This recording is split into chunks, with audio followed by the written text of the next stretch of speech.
teste, un arzător cu ardere pirolitică a uleiului uzat,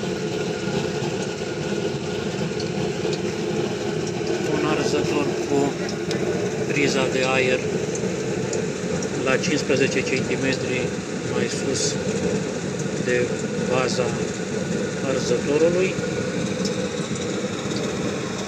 conducta de alimentare prin interiorul prizei de aer